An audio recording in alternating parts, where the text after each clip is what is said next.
What's going on, people? We are Tottenham TV back here for another panel show. We heard you in the back end, brains. We heard you, Ashmatic. Don't worry, we're never leaving Rendezvous. But no, I'm kidding. How you doing, guys? Welcome back to the panel. Brains, haven't seen you in a while. How you doing, brother? Not bad. Just been trying to keep it low key, not be out there being like we're winning the league. Just try not to tempt fate, you know. Do my It's not what you were saying on Monday, Brains. It's not what you were saying on Monday. Oh, you shut your face, all right? Ash, how you doing, bro? Ashmatic's feeling rather illmatic. Illmatic. Oh, geez. Nas reference. You've been listening to that Nas album all day. Yeah, I got a bit of honey. I've got a bit of ginger, so I'll be all right in a few hours.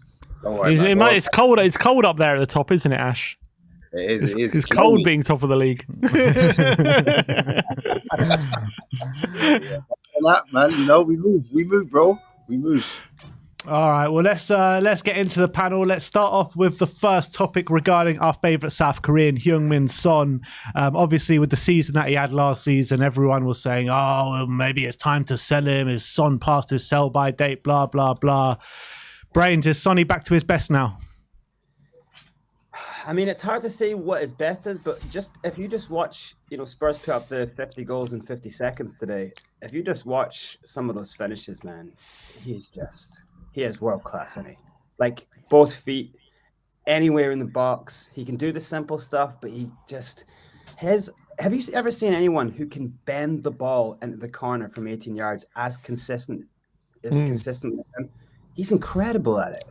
You know what I mean? So I don't know. Like, can you imagine Sonny with his finishing like this? His percentage must be ridiculously high. Can you imagine him like this, but like just free of all injury? You know, an actual like fit Sonny. That would be top goal scorer. That would be something to behold. But it's mad, right? Like he's still playing with an injury now, with his groin injury. You're seeing him in pain, invisible pain, pretty much every single game at the moment. You saw it in South Korea. And he's only 2 goals behind Erling Haaland, which smashed the goal scoring record last year. I mean, does that just tell you how good this guy is? Yeah, it's crazy, isn't it? I don't know if that was for Ash, but I'm just going to say it's crazy. Ash is a little sick, so I'll just take that one. Okay, I was like, I was holding him back, but I call him Heung-min father, Heung-min daddy. Because right now he's the big bad boss. He's bossing like Sung. Hung like Sonny. Hey, Sonny. Yeah, like literally. He's only been playing the striker role for how many games? And he's already remembered how to adapt back to how many years ago when he took over that mantle when Kane went missing. So just give him a few more games and see what else he could produce, because everyone was saying he can't do low block, he can't hold up the ball, and guess what? He's doing all of those. Against Fulham, when they tried to do mid to low block, he was doing that. Even when Arsenal had about 3 or 4 players inside the box, he just scuttered across that 6-yard box and finish off that goal that Madison provided. So for me, he's answering all his critics. As Brains has already said, left foot, right foot, one of the best finishers in the game. What more can I say? Like, he's only going to get better, in my opinion. And he's like fine wine. You know, as he gets older, his intelligence improves. He's starting to be a bit more cunning with his runs as well. He's not just being a one-trick pony where he finishes a certain way. He actually takes his time. I remember that Burnley goal when he kind of slows it down, and then that first goal where he kind of chips the keeper. I said, yeah, this guy's different gravy. He's different sauce. He's wonton sauce even. You know what I'm saying? Like the goals that he scored when he was doing outside the box, it started to come back again. So for me, that's very exciting, because last season we didn't see that as much. But I think if he can bring that back where he shoots outside the box, then again, that's another element, because how can you defend a shot from outside the box? How can you do it? There's also been improvement though, because that game the other night, I thought all of his like one touches were brilliant. Around the corner, one touches, super hard to defend. And I think that's like sometimes like Kane used to get crowded out in the center. You just put 2 men on him, shut down the angles. But I feel like with Sonny, he's adapted this, like, lovely touches around the corner. Like every one of his one touches the other night came off perfectly. We just didn't have people to react as quick, but they were perfect. And I actually even think Maddison's move, I think Maddison should have continued his run past him, because Sonny might have just done a little nudge to the side and Maddison would have been in. So I think there's parts of his game, as he'll get older, he'll adapt. So that you can already see adaptation, to that middle role getting a little bit better. Because remember, he used to never be that great with his back to goal. That was never his game. But now he's actually been an incredible link player. So I didn't expect that either. Yeah, and you talked about asthmatic low blocks, right? And that goal against Arsenal, it's like one thing doing it against a Burnley defence or like a Luton defence or whatever. But that goal against Arsenal, he had Declan Rice, William Saliba and Gabriel all around him. And like he just found that little inch of space and boom, into the bottom corner.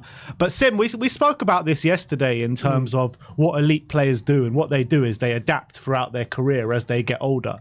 Are we starting to see that properly from Sonny now? 100%. I think he's definitely starting to adjust his game with age. And I think we're seeing a different kind of Son at this stage of his career. But it doesn't mean he's any worse. It's just different. And it's really great to see. And I think I completely agree. Is it better? Well, we'll have to wait and see how the season goes. But at the moment, in terms of goal scoring wise, I know he got the Golden Boot a couple of years ago, but there's no reason why he can't get a similar tally this season, or even more potentially, considering he's going to be playing up front the whole season. Surely he's on track for more this year than he must be. 7 goals in 9 games, so he's on track for what, over 30 at this point, which is incredible to think. But we'll have to wait and see. But I completely agree with what Brains was saying when it comes to Sonny. One of my biggest frustrations with Son during his time at Spurs is a lot of the times when the ball's been fizzed into him, his touch has been a bit loose. He fails to control the ball in tight situations.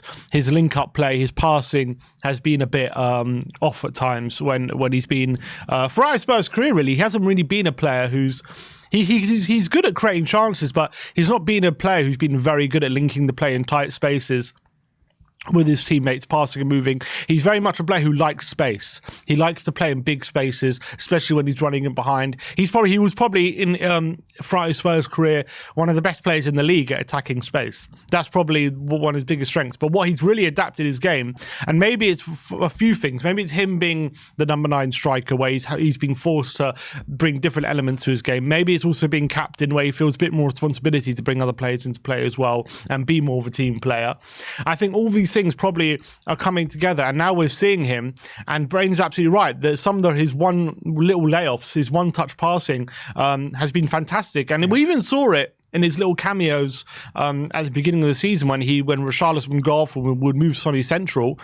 Like, for example, the goal against Bournemouth, Kulusevski's goal. Son moves into centre and he plays a lovely little dink into Udogie, who sets up Kulusevski. Like, he's been adapting, showing this part of his game a lot more this season. And that was really the only thing for me holding him back from being a very good striker. Was I had a lot of doubts about if he wasn't getting in behind and scoring and getting shots off, would he be a bit anonymous? Would he be getting involved in the general play, or would he be a bit of a frustrating figure? But he's showing a different side to his game, and he's bringing other players into play. And not only is he doing it, he's doing it with quality. He's actually doing it really well. He's actually finding his man. And that was one of the things with Richarlison. I was very critical of Richarlison at the beginning of the season. When the ball was being fizzed into him, it would bounce off him and he wouldn't be able to find a teammate. And more often than not, he'd lose the ball.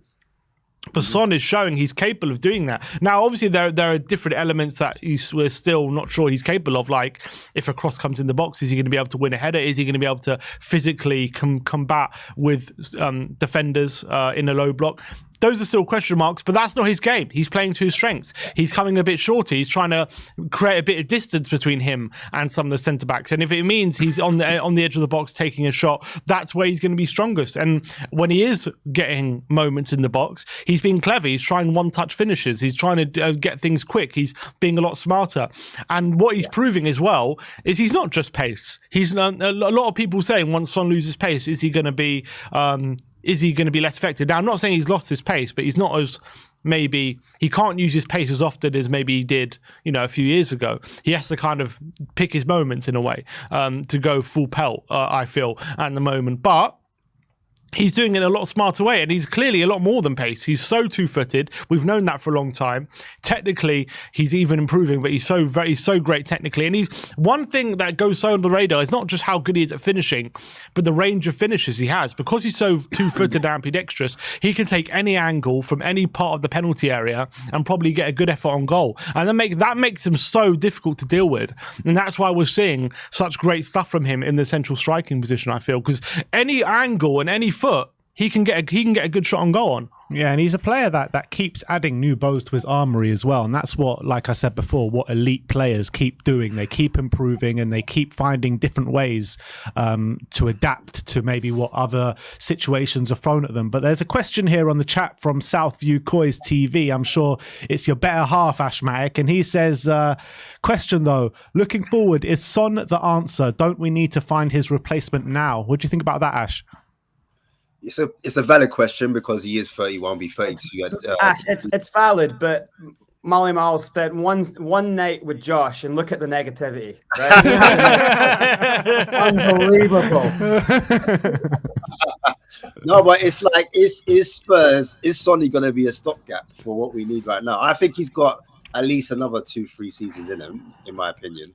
However, it is a valid question because the older you get, that like we're a team where we're looking for younger strikers. We're looking for strikers that are like 25, 26. We don't want a striker that's going to be 32 this season. Do you know what I'm saying? And then like in the next couple of seasons, we've got old man Son.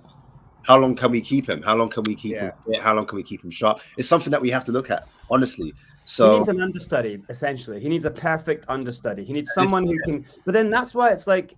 And it's not Scarlett, and it's not.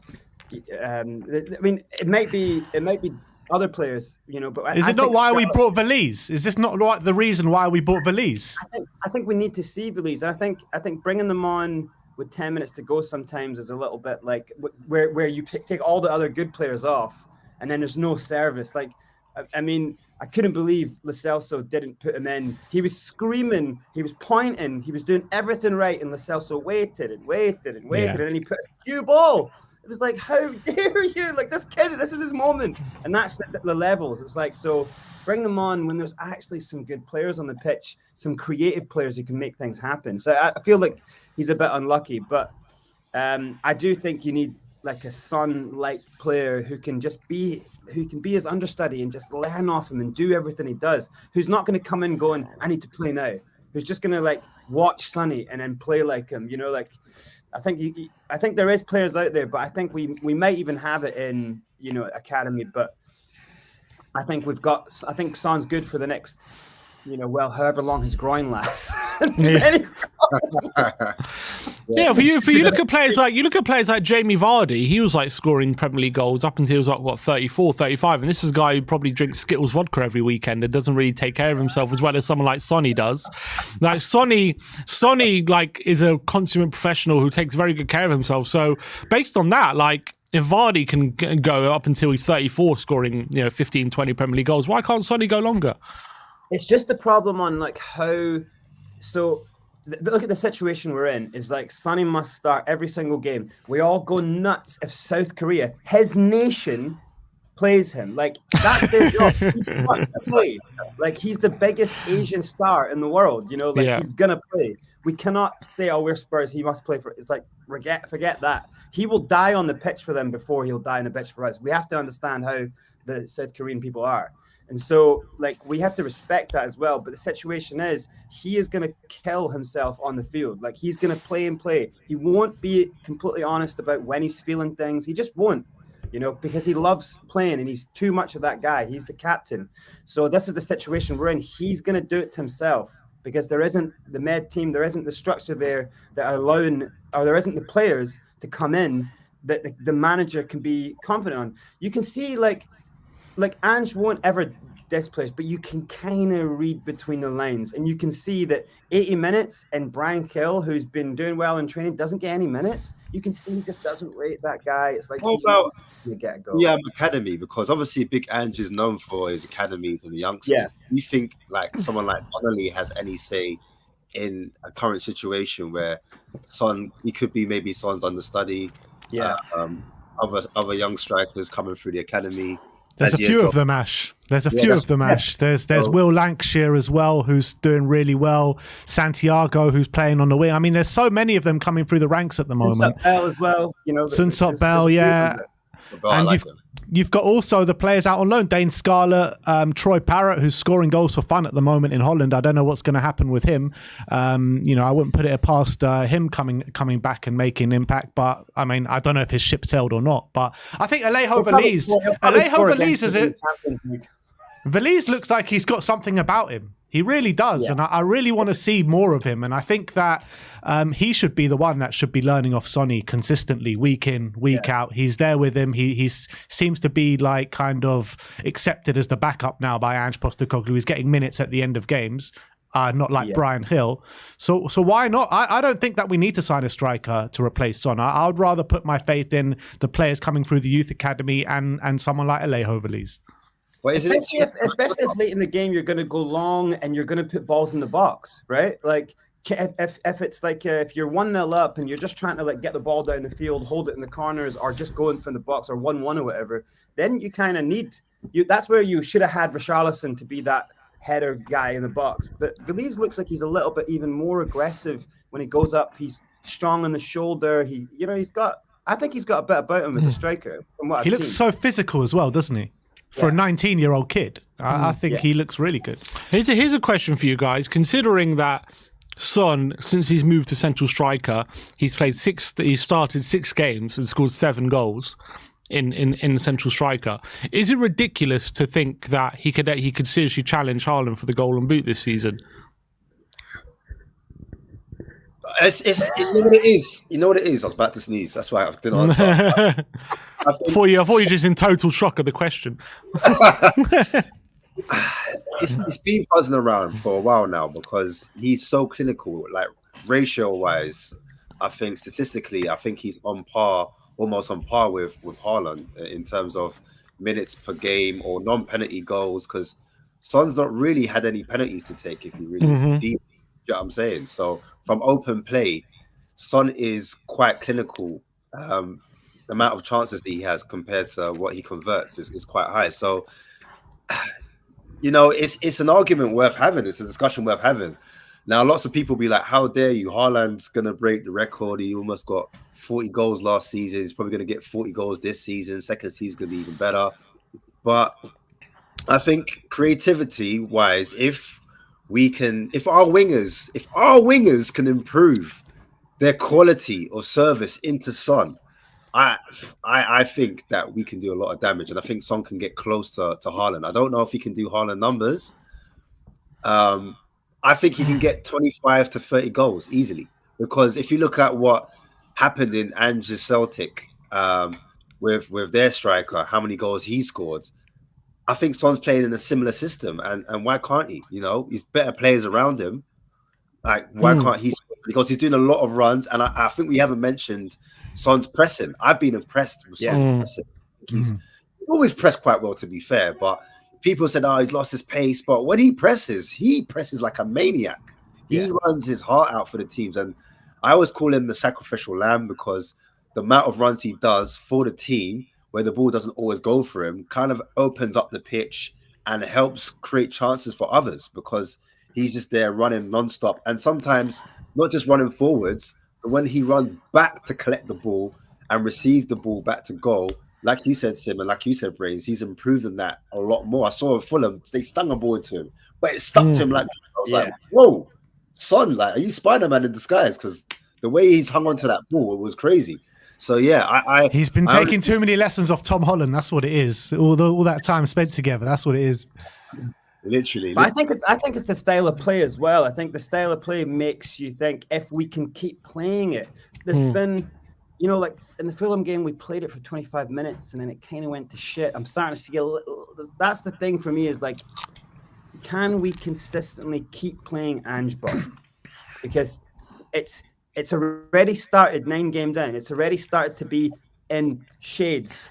But then we're showing other sides. We're showing great determination of like going right to the end. And you know, that's great. We don't want that though. We actually want to get the 2 tap-ins for Richarlison in 3 minutes at the start of the game. We want the game won after 10 minutes. Like, and we've had these opportunities in games. And this is the big thing about, you need Sonny, but you need people, because the back posts a lot of the time won't be Sonny's, you know, but you need people who can finish as well, you know, and also Sonny, amount of times the other night, like Sonny, you could see he was making the run to the back. He was making a diagonal run going that way, and the ball just wouldn't come in. You know, too many touches on the left or right. I can understand from Kulu, he doesn't whip it in straight away because he doesn't use the right foot to go across, and when he does, he hits it short. And on the other side, Richarlison takes too many touches on it. It's like, so that thing about, you know, like the Pedro Porro ball, where he put perfectly over in Sonny's run, that's Sonny's type of goal. And he would score it so much more if the guys on the side would just put the ball at the right time across, you know. So it's things like that. Is, can we get the style of play working? I think a lot of the things that are happening now with our front foot Ange ball, which I never expected to, we should have seen it at Celtic because he did it a lot, is the high press, winning the balls. How many times have we scored goals this season now from high press, push them into a corner, show them the line, Udoji or someone makes a block? The other night it was 2 blocks from Højbjerg, boom, ball goes in, goal. You know, so that high press, squashing them into a triangle they can't get out of, that's, especially against anyone from 10 down, you're going to score goals all the time like that, because they're just not, they don't train on how to escape that way. And then in the top half, everyone's trying to play out the back. Everyone's trying to do kind of Ange ball without having a player like Basuma who's pressure resistant, and they're getting caught and they're getting caught and they're getting caught. So I think Ange ball's quite ahead of the game, and I think that's where you're going to get. Then you need someone like Sonny who can just turn, boom, bend the ball in the corner. So if we keep playing like that, but I think it's like, take the chances when they're there, you know, and have. That's why I'd so much rather just have. Maybe even Kulu on the left, Johnson on the right, switch them over, just find out whatever recipe makes crosses and slides into the ball faster, you know, because this thing about, you know, Andrew was saying, we don't stop, and then the training of like, move the ball fast, I'm starting to see and maybe that's because Basuma wasn't there, and, you know, but the other night, the ball was slow being moved. That second half, the ball was moving so slow, and I could see, you almost feel Ange's frustration of like, oh, why are they slowing down? Why are they going back? It's because it's so early on as well, Brains, as well. We're only 9 games. He needs to get that into them, I think with time, I think the quickness will come, and if that does come, then someone will create or have more chances to finish off. And then the more frequency he has to finish chances off like that, then I think, you know what it is for me? I just think on the left-hand side, it's a major issue right now. We need someone on the left to supply Sonny. Like the right-hand side, I feel like we need more goals, because what's the point of having 3 forwards if you're only going to have Son scoring the goals or Maddison? You don't want just players that are going to get you out of jail every time. Like a lot of teams are starting to clock on, stop Maddison, stop Son, then you're going to stop Tottenham. But that can't be the case. I feel like we need more firepower or more impotence from our front 3. So we can't rely on Son or Maddison from being our creative hub or scoring our goals. We just need an out-and-out threat on the left and an out-and-out threat on the right, in my opinion. Yeah. So we've basically just swapped the reliance from Kane to Maddison, and we just need places coming from all different areas. Let's move on to the next topic. But before we do that, let's get to some super chats. Michael Hellman says, Sonny to get the golden boot over Haaland and Kane will be jealous. Mick Dundee saying, right now it's Valise. Ange has already said, but you need to be able to fit him in to the system. And Rich Frith says, come on you Spurs, so excited for Friday night. The next topic I'm going to bring, I think Brains is going to like this one. And the question is Richarlison getting better within this Spurs team? I'm not going to start with you. I'm not going to start with you, Brains, on this one. I'm going to start with Ash. What's your assessment on it? Do you think Richarlison is getting better? Richarlison, for me, as a forward, is not clinical enough. However, there are moments in the game where he has improved in terms of link-up play. I saw what he did with Udogie on against Fulham. He was linking up quite well. I know he got the assist, but he's in his eyesight, if that makes sense. Yeah. Richarlison needs the game in front of him, and so he was able to do that kind of small diagonal pass to Son for Son to do a lot more work to actually create a goal, because there's a lot of work for Son to do. It wasn't just like a through ball into Son and Son hits it first time. Son had to take a few touches before he finished it. So for me, I'm like, yes, it's an assist, but what type of assist is it? Do you know what I mean? What type is it? A quality assist? And so if you want someone on your left-hand side and a Richarlison, I want Richarlison like running in behind and then whipping balls in across that 6-yard box, if that makes sense. Or he did get in certain positions where he wasn't necessarily doing the cutback, because if you're not doing the cross across the box or like low and hard or like a loop and cross like, Perisic would do. I know he hasn't got that in his locker, but I'm saying if you're getting to the byline and you're not cutting it back, what he does, he gets in the box, and I saw him doing like reverse passes. So you do a reverse pass into your doggy will then get across. And then I saw a chance where like he was involved and Kulu almost scored at the end of it. It was like a nice little passing move. And Richarlison was a part of that. Defensively, we know that he's good. We know that he wins the ball back. He does his duties, his strength, he's tenacious, hardworking, does his bit for the team. But you just want your forward to do their job. Just do your job. Do your job. And from the left, I feel like there's a lot more that needs to be contributed. And he's not really pulling his weight. There was a chance where he had a shot on target, but he went off target. Do you know what I mean? Like, you should be testing the keeper. At least it was in the first half. It was put on a plate. Again, Kulusevski put it on a plate for him, yeah. He would have a couple of assists if it wasn't for Richarlison. Like, I'm not even just talking about this game. I'm talking about other games where he's put him through against Luton. He missed that open goal after a great ball from Kulusevski as well. So that being said, I need Richarlison. I know he's dangerous. Like, a lot of people saying if you had Perisic there and Richarlison went back in the number 9 position, that's the type of player he is. He needs balls whipped into the box, high, low, across, where he gets on the end of it. He's finishing his chances, getting headers, tap-ins, whatever. But to answer your question, has he improved? Marginally, I feel like he's improved because he has linked up with Udogie. I feel like the relationship has shown. But again, in the second half, when you want him to kick on, his performance is dipping and he's starting to go missing slightly. He's starting to go missing. When you need someone to step up and go the extra mile, I don't want to feel like we've got a player less in that department when we need to break down a Fulham team that are getting back into the set. What happens if Palace are holding us 0-0 and we need something extra for not only Maddison and Son, but one of our attacking players. Yeah. Richie needs to step up, and he's not doing that, in my opinion, on that side. So, it's marginal. That's my answer. It's marginal. Question back at go on, Brains. It's a strange thing that's happening, and it happens a lot, like among fans of a team. It's a strange thing that happens around the mentality of a player. We'll see him mess. We'll go, God, this guy should never play in the top again, and then we'll see a game where puts a little bit of work in, and it's like that thing of like, look, I can't up there near the goal, I can't do anything, but I'm gonna, put my body in and I'm gonna work hard going back. That's fine, but we just do that. Like, we don't need that. I mean, everyone needs to work. So that I don't like hearing like, oh, he did a lot of defensive work. That's like saying someone's good and got that type of work. That is the bare minimum. Every player on that pitch must work, must defend, must put their shoulders in. Like it's a weird thing. But so what's happening is people going, he's so garbage. I can't believe he's not scored, and we're really harsh because he's 60 million. That's what happens. That's what comes with the price tag is pressure, right? 60 million. He's not. He's like all these games. He's got 3 goals in all those games. So then people go, look, I've been pretty hard on him.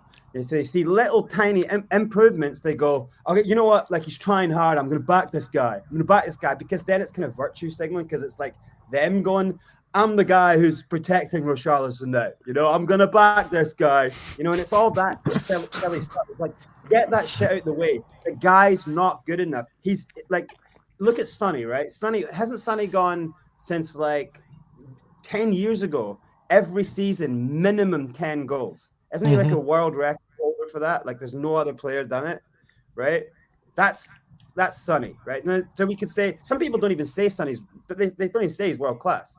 But that's what we had on the left wing. Do you know what I mean? So the drop. So there's a part of that expectation of what we did have, but now we're trying to like.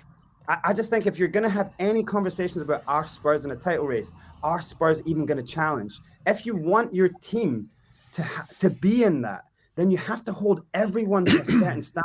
And he's so below that standard that if we continue wanting to give him time and chances, then don't expect your team to do well. Expect him to keep missing goals from 3 yards out. Like it wasn't just that one that he missed clear, that perfectly set up center forwards goal that he missed. He missed one that was 7 or 8 yards out of the back post as well, and all he had to do was roll and he put it right over the bar. And then he claimed that he got a deflection. It didn't get a deflection. I was right there. So like, look, it's just the guy is having a real like confidence dump. He's really struggling, and I don't think that after a certain amount of games, it's just not going to happen. Wait, but Brains. The question was, has he improved since the start of the season? Do you see any improvement from his performances now to performances earlier on? For what his job is, no. Like I can see someone trying to work a little bit hard at certain things, but let me ask you this: if someone's improving, right, and then you've got your team's on the attack, right? Now this is the mentality problem, right? So I don't think he's improved because I don't think his mentality's improved. I think he's still like a mentality midget rather than a mentality monster, right? At one point, we're 2-0 up, right? But he should be going 2-0 up, games won. I need to score. I need to do something big. I need to win. I need to get more goals. I need to have everyone talking about me. That's the way great players think. Their ego has to drive them. And he doesn't. He deflates. So at one point, the ball's coming over. We're on a great break here. If he takes the ball down and just puts it through, bang. I think it was 3 against 3. And he does this thing where he's trying to do a Ronaldo thing, take the ball on his back, and then go around the guy, and it hits his shoulder, and we lose the ball. It got taken off like that. And I love the fact that we have a manager that goes, get that guy off. Get him off. Like, what is that? That's ridiculous. This is professional football. You've got 60,000 people in this stadium paying money to see your team do well, and you're going to fuck around like that? That's unbelievable for me. Like, it's what you get taught every single day when you're becoming a footballer through training your whole life. Don't mess around when your team could score a goal, because you mess up that guy's stats, your stats. It's horrifying to see, but people just go, no, not for me. Like I say, I would be happy if he never wore a Spurs shirt again. I would be genuinely happy in that. And I don't think that's harsh. I genuinely don't. I think it is harsh, man. I think it is harsh. I think it is. Because but Brains, you're talking about the first part of the season, right? Before the first international break, he could not control a ball. He could literally not control a ball. He couldn't do anything on the football pitch. Everything that he did was pure garbage. Ever since that international break, he's come back. He's got 4 goal contributions, I think, in the last 6 games. More than Kulusevski. Someone said in the comments, more than Martinelli, more than Rashford. So how to say he hasn't improved, I think, is very disingenuous. From where to where, though? Did he improve from Everton to Spurs, or did he improve from having... I'm talking first part of the season to now. Yeah. So, Ben, you're saying the strategy should be, you know what, guys, set the bar so incredibly low, then just come back and be average, and we'll all go, hey, give him more chances. Yeah, but if he improves from this point in, then that's a serious improvement. But he has improved. That was the question. Has he improved from the first part of the season to now? But then my flip question back is, how much longer do you give him to keep watching him do these silly things? It's your money you're wasting going to the games. Like, this is what we're saying. Like, it's our love and heart and pain that we will when he's the one guy that gets the chance later in the game when it's a 0-0, not when we're 2-0. So I think we can be all like, oh, we're 2-0 up here. It didn't really matter. He wouldn't do that, if it was 0-0.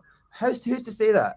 Who's to say that he misses a dead easy chance because his brain's not in the game? But he got an assist for the opening goal, didn't he? He got an assist because he literally could not do anything else other than pass that ball in that direction at that time. Trust me, we've seen him make worse passes. Yeah. Trust me. Exactly. I'm about to say. That's what I'm saying. He set the bar so low that we will celebrate an assist now. Yeah, but In his last, as Ben said, last 6 games, he's got 1 goal and 3 assists. So he's been doing something right recently, hasn't he? Imagine you're Johnson though, and now you're back fit, and you've done only amazing things with your career so far. You're telling me this guy's going to keep you out of the team? Would you not be wanting to put your fist through a wall? Look, I'm not saying it should be kept. I'm not saying he should be kept out of the team forever. But I'm saying Richarlison at the moment, I think he's doing okay. He's getting, as long as he's contributing, and assists and goals are contributions. As long as he's contributing, he's doing okay, isn't he? He's not contributing in any way as much as the left wing should contribute. That's the big point. It's like he's semi okay every now and then. He'll semi do something good, but put a great player in that position. Flip it round. Have someone as equal as Kulu on that side doing what Kulu does, like breaking the line, going through 2 players, getting the balls in hard positions, and then wheeling out of it and starting a whole move. Like have someone as equal as Kulu, his work rate, his things, even when he's not doing, Kulu, we're looking at going, he's not doing what he really should do. He's not reaching his best, but you can't take that guy off the pitch. He's 5th or 6th best player of our season, and he's not even doing his heights. That's what I'm saying. So Kulu will go, look, mate, it's not happening for up there, but I'm going to work so hard, and then that work actually starts moves. It really gets things going. It just entertains the crowd when he busts through 2 players in the middle of the park. And the whole crowd gets up on their feet and we're like, whoa, Kulu just started a huge move.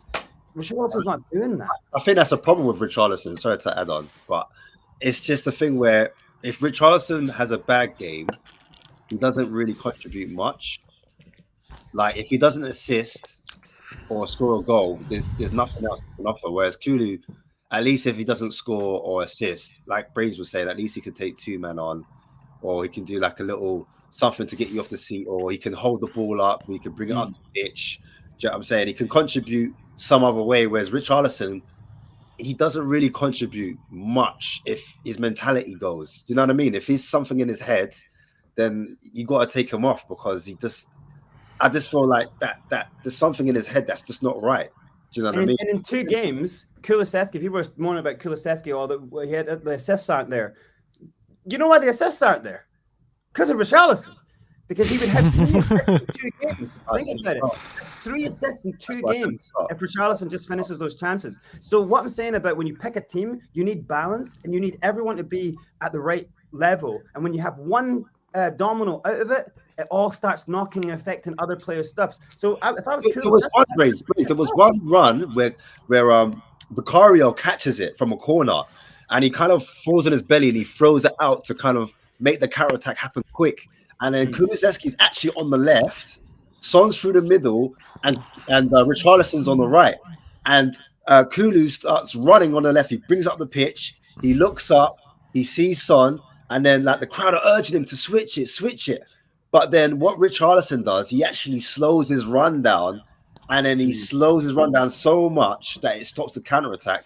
And Kulusevski has to make a backwards pass in the first half. And I was like, what is he doing? Why is he not busting his gut to get into the box? I can't explain that one, because that's nothing to do with ability at all. You've just got to run your socks off to bust your gut to get in the box. There should be no excuse. Do you know what I mean? Yeah, and as an attacker, I sit there a lot of the time as an attacker, and I just watch off the ball movement as well. Sonny it's unbelievable.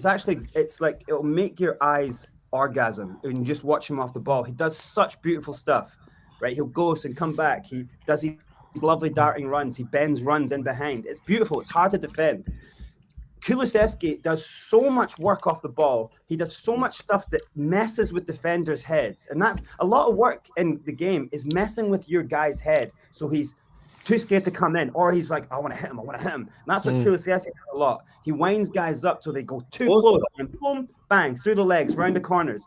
And when you watch Richarlison off the ball, Richarlison, the amount of waiting, he's hiding. And the offsides, do you see the offside? Like, I remember when he was number 9, the amount of offsides, he can't see the. I don't know if he's got a football brain, a football IQ is there. It's just a little bit lazy. Question of him, because, like, I think he was again. I can't remember what was it. Was it Southampton or Aston Villa? I think it was Aston Villa. They were playing a high line, and to be fair, it was Son as well in that game.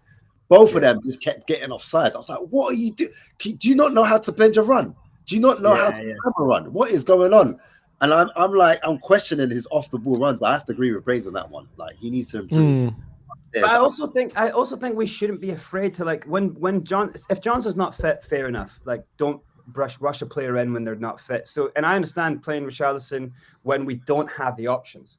But as soon as Johnson's fit, I think Johnson's the kind of he came on and he scored, didn't he? Like it was offside, but narrowly offside. He could have won that game himself. You know. Like, wait, so remind me who actually won that game? Kulusevski. Richarlison goal and an assist. Goal. He came on and got a goal and assist. Yes, that was very good. But I'm just saying, like, if Johnson is ready and available, like, wouldn't you want to see Johnson get one goal and then get bang, bang, bang, bang, and go on a run? Braids, I'll be lying to you if I said I don't think that Johnson is a better player or should be starting ahead of Richarlison. Of course I do. But I think that for people like you and other people that say like, oh, I don't ever want to see him in a Spurs shirt again. I just think it's ridiculous, to be honest, to say that about... Huh? Put him in the under-23s. An under-23. It's ridiculous, though. It's ridiculous for a player who is improving, who's got 4 goal contributions in his last 6 games, and he is clearly improving. Yes, he's not the player that we want to see, and maybe if he carries on in this vein of form, probably best off selling him at the end of the season. But he is contributing at the moment. He is. Not enough. It's minimum contributions. He in that role he's in. If you put a great player in there, equal to Kulusevski the other side, he'd be contributing a hell of a lot more. Grace, would Richarlison and any top 6 side right now? No, not a chance. And the way that he messes around, no, he wouldn't. Managers would be like, no, and you're never playing for me. You know, like that's what I'm saying. So when I say that, I come from a world of hardcore coaches and having that bullshit. I used to be a killer dribbler and it got beat out of me. It got absolutely beat out of me by defenders. It got beat out of me by coaches. Like, do not do that. You get the ball down, you play, right? So, and it's different. He's a Brazilian, so it would be into him to dribble and have fun with the game. And I don't want him to lose his fun for the game. But in the Premier League, in the biggest league in the world, where this team this season could win the league. Like they really could, but we can't if we think like this. If the guy's getting a couple of things, but he's not scoring goals, keep him in. You know, we need to be mental. We're top of the league, and he's played majority of the games. I know, but we're not really killing teams off, are we? And we should have won more. We should have won the games. You know, we're not really, and it's starting to kind of, you know, stable a little bit. So I think it's because of obviously injuries, losing players that we, you know, Basuma, we should never lost them. The core is the main thing, but I just think if Kulu was playing as bad as let's not say as bad, right? Because give him his props, he's had 1 assist. You know, like if Kulu was doing 3 what assists, he was doing on that side, 3, 1 goal. Fair enough. But if Kulu was as average as him, playing like him at his level, it would be so bad, and you guys would be sitting there going, "Oh my God, why don't we just get him out?" You know, Brains. There's a super chat. Brains, there's a super chat here for you, directed at you, I believe. He says, "This is from Mike Dundee." He says, "When you have a dislike for a player, then it doesn't matter what the player does; they'll get no credit. That pass with the outside of his foot to Son was excellent. Do you think he deserves more credit for the assist?" Is he calling that like an outside of the foot pass? I mean, he could have toe poked it. The ball just had to go 5 yards ahead of him. Is that what he's saying? Is that was an outside of the outside of the boot assist? What a beautiful assist that was, Brad. Did you not see it? Go watch it again. It was beautiful. Right into Sonny's path. It was right into Sonny's. Didn't have to break stride. He had to do a lot. Sonny could not have asked for a wish for a better pass at that moment. It was basically a tap in for Son after that. What I would say is he's kind of like right. Is that when you don't like what a player does, but the thing is, I'm going into games hoping that Richarlison just does great things, hoping that he does things. Amazing. And then he does that thing with the ball off the shoulder. And come on, it's easy. Brains. Would you see him as a number 9? I know he's played number 9 this season, and he's lost Perisic. But is that because a lot of people I don't see him as number 9. I'm just I saying. don't think he's good enough for this level, honestly. Ash, what do you see him as? Do you see him as a left winger even? No, not at this level. Do you see him as a footballer? right now.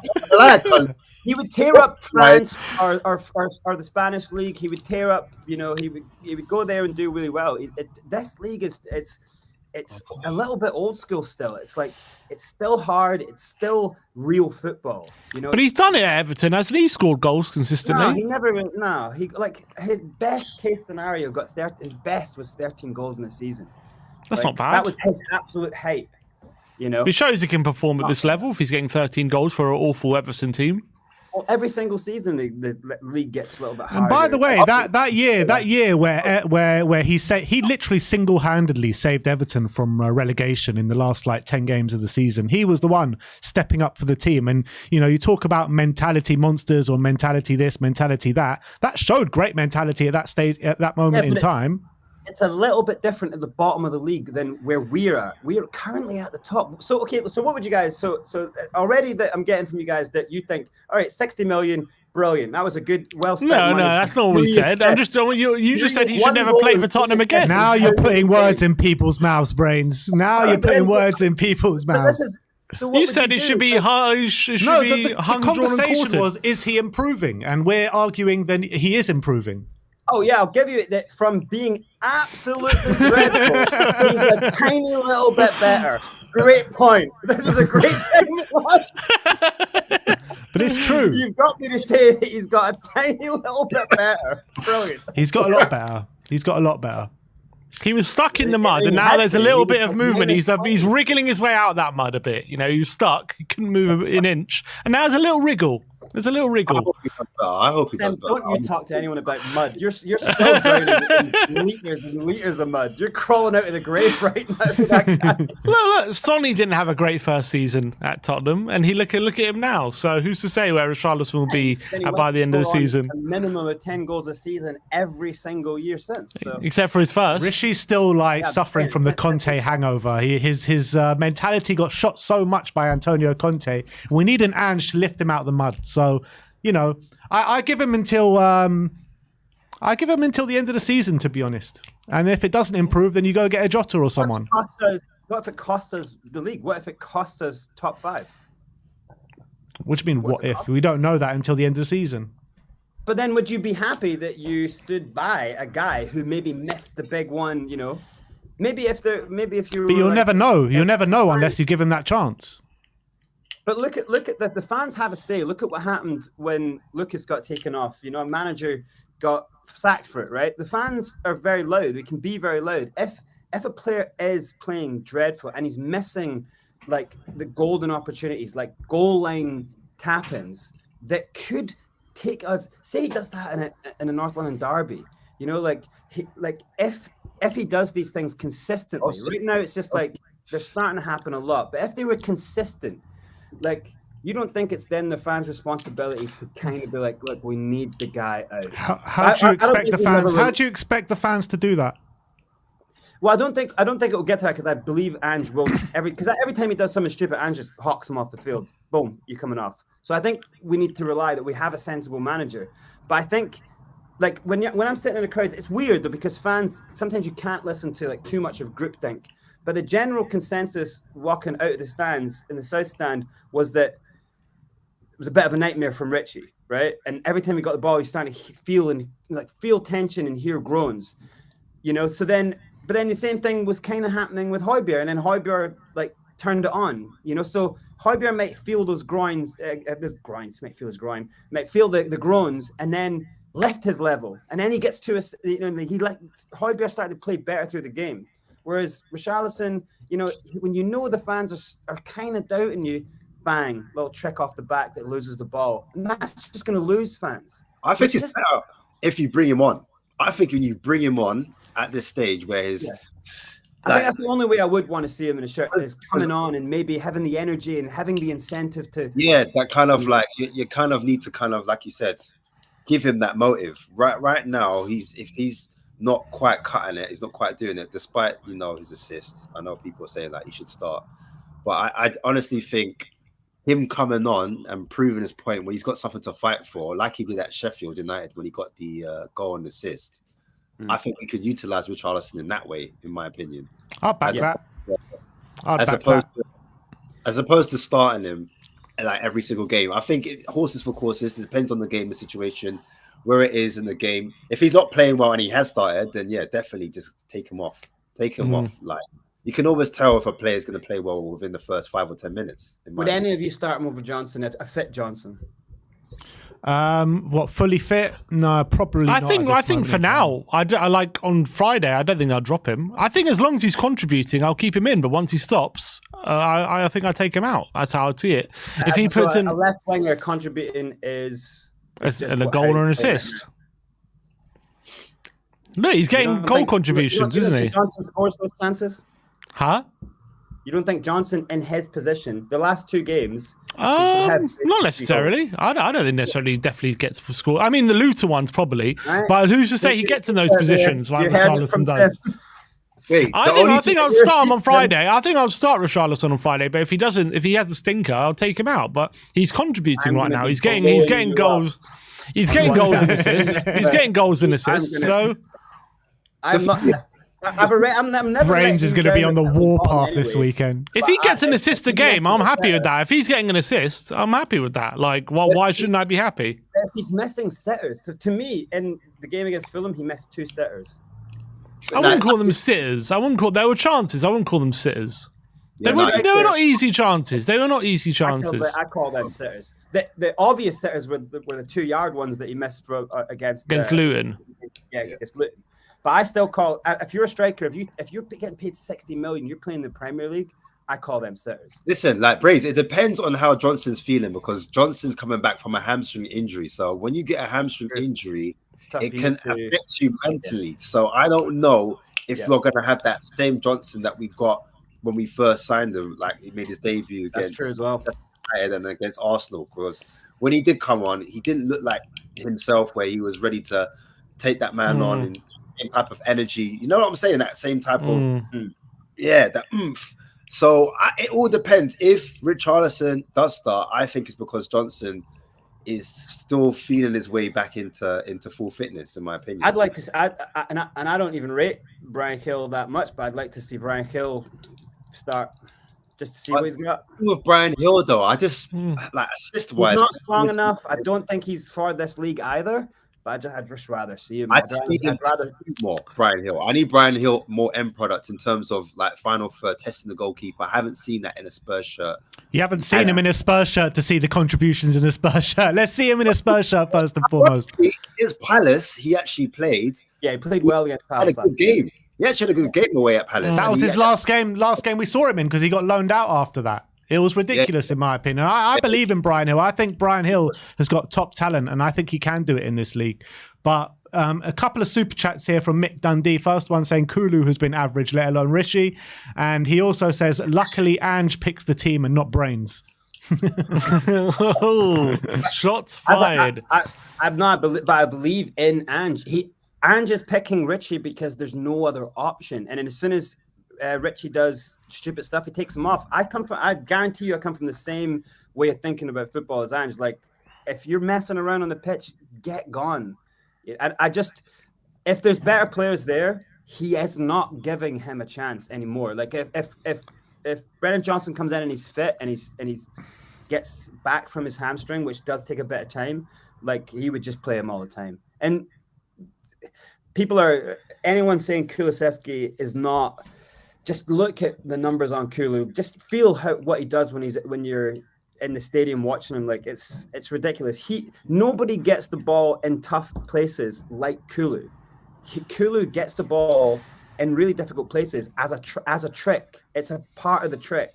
He wants the ball with the midfield coming this way and the center or the left back coming in there. Because he wants to draw them into like a little squeeze point and then he goes past them. Like, but no one else gets the ball the places he gets. So he's a main outlet. So if we want to go along, not that we go along quite a lot, but if we do decide to go along, then he's the player we look for to kind of hold up the play, get it under control, be physical, and then he kind of passes it, and then that kind of pushes us up the field, if that makes sense. So Yeah. like I do agree with I you. would say that Ange doesn't really have the team that like in attack that he normally would have, or that I think he probably would want. I think he would want people that just go to the line and put it on cut it back for a striker. If he had that, I think, you know, at least if he had balance. At the moment, when we have our main 11, we've got a great core, and we've got amazing defenders right now. This it shows you a classic thing. When you just have a strong defense and you have some strong midfielders, you can kind of get past teams sometimes, like not that bad. Then you can just rely on a bit of a moment from Maddison, a bit of a moment from Son. But ideally, you would want the structure so that your attack are just. Do you remember when we had Sonny, Kane, and Bale when Bale came back that time? Like you've just got an attack where everyone can just murder it. Where like the guy on that side is as good as that guy on that side. You know, anyone can play center forward. Really, you know, like I just wish we had that. And it's so when I see the starting lineups, I'm always a bit like, it's just going to be tough up front now. It's not going to be flowing, and we're going to get score all the opportunities we create. We're just not. Sonny's going to do something magical, you know. And I don't think you can win a league like that. You know, I just don't. I think get to January and fix these problems.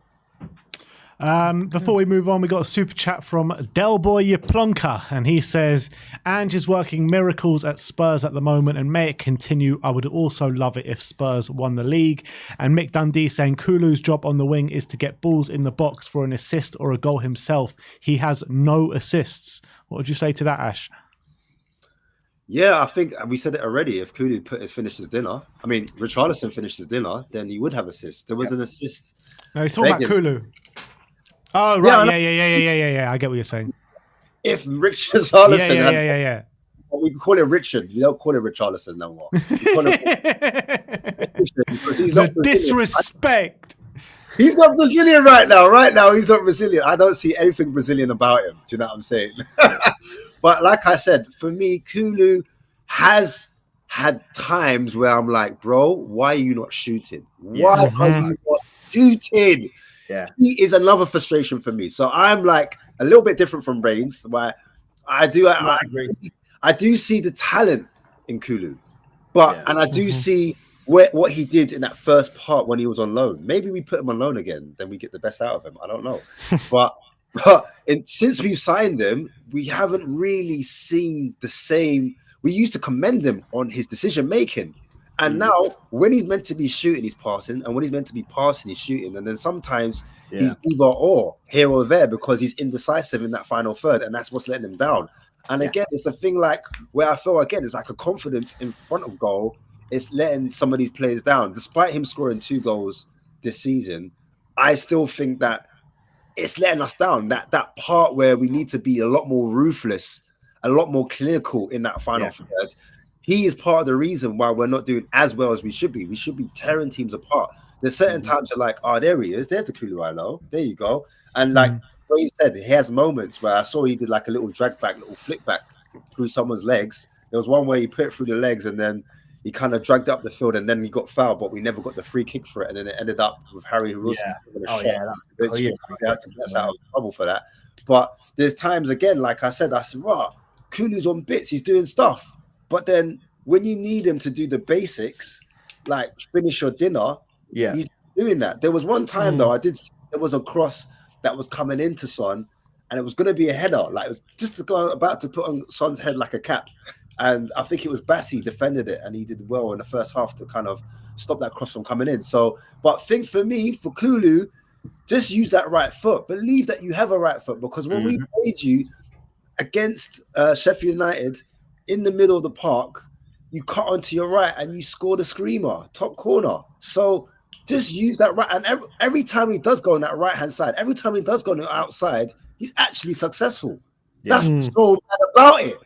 And he just doesn't do it. I'm like, just go on the outside. They're not expecting it. They think you've got no right when you do have a right. Do you know what I'm saying? He does sometimes lack power on the right, and he doesn't put his foot through it all the time, but he has got a right. He just needs to use it more. He just needs to believe in his own source. That's it's because his left foot's his dribble foot, so he's just the ball's always on his left, so he just doesn't really fully believe in the right. But you're right. Every time he has used the right, it's been successful. I was annoyed at him on 2 occasions on Monday night because there was clear chances for him shooting. He didn't shoot, and I just couldn't believe why. But I mean, I think that's something that the manager can get into him. Just tell him, just shoot. When you get a chance, shoot. You know, literally, he needs to be in that training ground in front of a net, and he just needs to be hitting that target. Like there needs to be the target in the corner, and he should just be hitting that target even after training. He should be just lacing that in the corner, bottom corner, right hand corner, like getting across the box, crossing the ball as well, because he can cross the ball. But I think what happens is when he slows it down, it's easier for teams to read to block the cross that's coming in, because he likes to cut back onto his left across the ball into the box, and they're able to flood bodies into the box to protect it. Do you know what I'm saying? And then also he always comes inside, and that's where the traffic is when he comes inside on that in that kind of half space on the edge of the box. And it's easy to defend against that, where sometimes no, just go on the outside, do what you can. I'm not saying he's super fast, but he's got the ability to beat his players. He can actually beat a man, but he just doesn't do it as much as I like as a fan, like as I like as a traditional winger, because these wingers nowadays, they're taught to go in and shoot. Like they're taught, they're not taught to go on the outside and whip the balls like your Perisic's. And we're so used to those traditional wingers where they go on the outside. But ironically enough, Ange does like his wingers to hug that width, because the fullbacks, now we're seeing something completely different with the fullbacks, which I love at the moment. The fullbacks aren't the traditional inverted fullback where you've got one of them. It's 2 of them, and they're not dropping into midfield. They are dropping into midfield, but they're dropping as attacking midfielders. So we've got 2 8s. Like Porro is an 8, and Udogi's an 8. How mad is that? Whereas people are so used to like a Zinchenko being a midfielder that to control the midfield or whatever. We've got a team of 11 8s, literally 10 8s we've got on the pitch. It's that. It's like I heard Madison's press post conference, and he was like, "Yeah, I dropped in midfield," and said as long as the players kind of fill into the areas, then it's all good. And what he's doing is, he said every time I dropped into that midfield role, I'd always look for Udogie, because Udogie, he's always on the half turn, so I just kept finding him. Do you know what I'm saying? And I love the fact that Udogie is taking that position. At one point, I saw him next to Son, like in the striker role, and I was like, "Whoa." Do you know what I mean? And so if Porro and Udogie could start to kind of up their level in terms of that final third, getting on the ball, then like the league ain't going to be ready for us. I'm telling you. They get Porro's meant, like, even that in the Fulham game, there was like he got the free kick, but he almost got into the box. But obviously he got brought down just before he was back with that ball. So I thought that was a pen, and I saw it against Luton. It happened against Luton where he got into the box and he should have scored. He hit the wrong side of the post. And I'm like, if that keeps happening, he's going to get goals. And Udogie, it's only a matter of time before Udogie scores. I'm telling you. 100%. I agree with that completely. In that position. But going back to that Kulu point, I just feel like Kulu just needs to just stop thinking and do what comes natural and instinct, yeah. When he gets in that position, I think it will happen. I think it will come.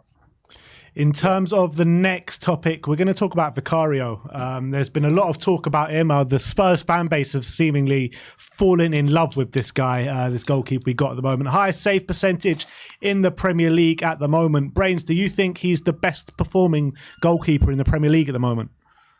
Oh, yeah. I mean, it's a weird thing because, like, is it easier to be in a team where, you know, like it used to be a case where Nick Pope and Ramsdale, when he was at, you know, where was that before Arsenal? Sheffield United, I think. Mm-hmm. Yeah. Like all the teams down there, Henderson and that, when they were down the bottom, they were getting like insane numbers because they were having to save their team all the time. But I think it's harder when you're in a game where you've got nothing to do for half hour and then bang, you have to come up with a huge. Some of those saves he made the other night. That's why I was thinking like, that might have seemed like a breezy game because we dominated so much of the possession, but actually like the header in the first half, what a save that was. I was right behind the goal. That was going right into the corner, and the slap, the sound that the impact that it made on his hand, it wasn't a soft header, it was a bullet. and it was I just It was think, almost past him. He had to kind of claw it back, even. yeah, it was one of those Almost. claw back ones. So like for it to make that sound of him clawing the ball back, like just he I think the thing that we lost in Lloris was, you know, the yips of Lloris was the attention span. Like in a game, so he would make a worldie, then something silly, and it's that mentality of like stay in the game, stay there. And I think that's what Vicario has better than anyone, because he made that one-on-one save late in the game. That was a brilliant save as well. It wasn't like a hit off his knees. He made a really good diving save at that. So some of the saves, I mean, I'm surprised there isn't as many compilations out, because some of the saves that he's made this season, you know, especially going down low, like diving across and just like tipping a ball around the corner, he's been incredible. He really has. I think he might, you know, it's deceiving because obviously you see so much of a footballer out in the field doing stuff, right? But he saved us multiple times. Yeah. Like, I don't think we might even be lower than 5th if he hadn't saved us, because we'd have lost games, you know, or we've just drawn so many games. So I think he's incredible, and you have to give, you know, I hate saying his name, but you have to give Levy a little bit of credit. You know, I hate to say it, but you have to give them credit on that signing, because we were all going Raya, and then 17 million. Who? You know, and then bang, it turns out to be the better goalkeeper. Give the credit to the Don. Give the credit to the Don. Paratici. Yeah. But Ash, what are you thinking? Do you think he's the best performing goalkeeper in the league at the moment? And maybe apart from the big saves, what good things have you seen from him? I mean, according to the stats, he is, isn't it? Like save percentage, he's got the best. He's not far behind Alisson, in my opinion, because the way he commands in the box. Like before with Lloris, I was a bit nervous on crosses and corners, etc. And when Vicario first came, that was one thing I wasn't too sure about. I thought it was a little bit flappy at times when the crosses came in. He wasn't quite like dealing with those crosses coming in. But I think as games have gone on, he's looked a lot more assured, especially when it comes to corners. I'm feeling a lot more comfortable in corners now. Before I'm like, oh, set pieces, oh. But Vicario's commanding his box. He's communicating well. And I love the way he hugs Romero. Or if Van der Ven makes a mistake, he's right up to them and he's like, it's cool, man. We've got this. We're one team, one dream, one nation. I love the unity. I love that kind of that assurance in him. Like he kind of assures his backline that it's all right, we got this. And then the fact that he makes a back three when Van der Ven and Romero split and they go wide, and at times we need to do that to kind of invite that press on if they're not coming on to us. He plays as a third centre back and he's able to use his feet. Now, some people might criticize that some of his passes may have been a little bit wayward against the Fulham game and other games as well. But the majority of his passing with his feet, left foot and right foot, for me, have been good. Like what goalkeeper has been 100% with their feet? I think his distribution from the back, short passes especially, have been quite good in my opinion. So it doesn't take as long as well, like in passing out the back, because sometimes when a keeper takes too long, and Lloris was a fault at this, sometimes his first touch wouldn't probably get it under, and then because he's taking too long on that first touch, when he does pass it out to a centre back, that then puts more pressure on the actual centre back, and then that puts pressure on the fullback because the centre back passes it onto the fullback, and that's where like your Porro had like problems in the past, and then people are like, oh, Porro can't defend, and literally it starts from the goalkeeper. If the goalkeeper knows where he wants to pass it and he trusts his defenders, and that's a key thing, that he trusts his defenders, he's able to give it out to them quicker, and we're able to play it out from the back. How many times did you see us play out from the back and the whole fan base was calm with it? Like before, we would have been nervous, like, get rid of it. I don't Literally heart attacks anytime anyone passes it back, like from the whole stadium. Nails are flying everywhere, like crazy spit, like, yeah, but literally from the back, yeah, I feel like he's done well from playing it out. And then, like Brains has already said, his actual saves, like, got a reflex of a cat sometimes, because the way he anticipates, I like his anticipation, because a lot of the saves that he's making, a lot of people are like, oh, that was close to his body, I expect your keeper to save it, blah, blah, blah. But he positions himself in a way where he's able to make that save. I think it was an Arsenal game where he positioned himself, and I think they had a shot. I can't remember who it was, but he kind of gets himself across the ground really quickly, and he's able to make a save to his near post. And that's because of his awareness and where to be and anticipation where that shot's going to be. And that's what you need as a goalkeeper. So you have to big up Don, as you said before, Ben, and when you're scouting a keeper, these are the attributes you need to look at. Like, do they anticipate? Are they good at positional awareness, where to be in the goal line? And also that sweeper keeper thing. I noticed a few times, like, he's coming out, rushing off his line, and he's able to help get that ball back up the field or get it back to one of our midfielders as quickly as possible. Yeah. And even, like I said before, that bit when he gave that ball to Kulusevski, who was on the left, and Richarlison's on the right, the fact that he catches it and then he's able to throw it out quick, I love that, because I used to hate it when keepers catch it, sit on it, and that kills. I used to hate that. But the fact that he's able to grab the ball, hold on to it, and then release it really quickly, that sets us on the front foot.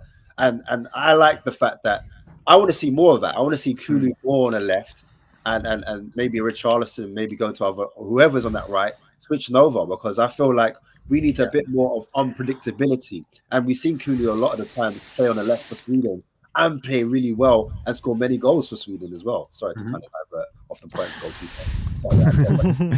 Sim, what are you feeling? Do you think he is the best currently performing in the league at the moment? It's a close one between him and Alisson, because I think Alisson is having a phenomenal season right now as well. And I have to say that he's also making some really big saves for Liverpool. Against us, against Newcastle, against West Ham. I've seen him make big saves in games where they could have dropped points. Well, I know they did against us, but I would say he's probably been the more consistent potentially. I don't think he's made a mistake for any goal. I can't think of a single goal I can point to Vicario, and I think he probably should have done better with that one. I think what I've been really impressed with as well, he's made some really good saves as we've mentioned, like against Burnley and on Monday night. But his handling has been brilliant as well. He very, very rarely he will spill a shot, which back into a dangerous area. And whenever he parries the ball, it's always out for a corner or out of a dangerous area as well. He's been very impressive when he comes for crosses from corners and things like that. Very good commanding of his penalty box. And then you add into that the fact that he's been able to make spectacular saves when called upon as well. And he's made non-spectacular saves as well, which look non-spectacular, as what Ash was saying, because he puts himself in a position where where it makes the save look non-spectacular, whereas maybe other keepers, like for example, like when you see Ramsdale having to make a mad diving save for a shot that isn't in the corner, right? And people say, oh, what an amazing save, whereas Vicario makes it look a lot more simple because his positioning is a lot more correct. And that's been also a massive thing. I just think he's been so confident.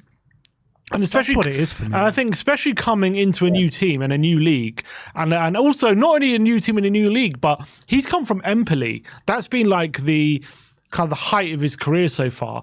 And that's a totally different pressure. It's not like he's come from like a Milan or a Juventus or even a Lazio or a Napoli, like a big club in Italy where he's used to this kind of pressure. He's come from a team who are battling relegation in Italy, where the eyes aren't really on him as much. And I know he's fair enough, he's had a great time there, but he's come to the Premier League into a big club where all of a sudden there's a lot more eyes on him, a lot more pressure.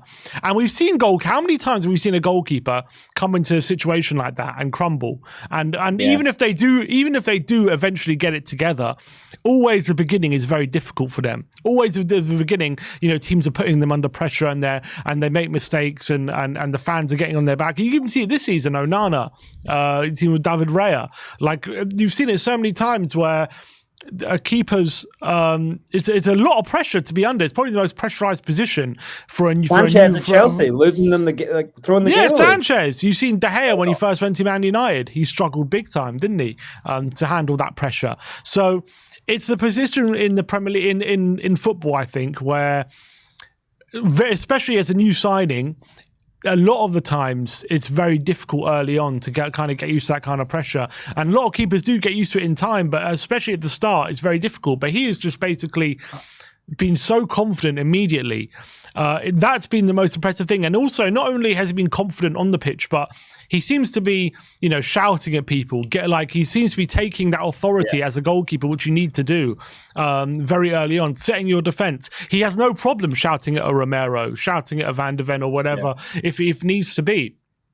And he's basically taken no time at all to bed into that new role as a leading goalkeeper in the Premier League. And that's been the most impressive thing so far. And considering this guy pretty much up until last season, up until the last couple of years, wasn't even a Serie A goalkeeper, let alone anything else. The fact that he's now a top Premier League goalkeeper after 9 games has been performing at an exceptional level, I think says a lot about his character and his ability as well.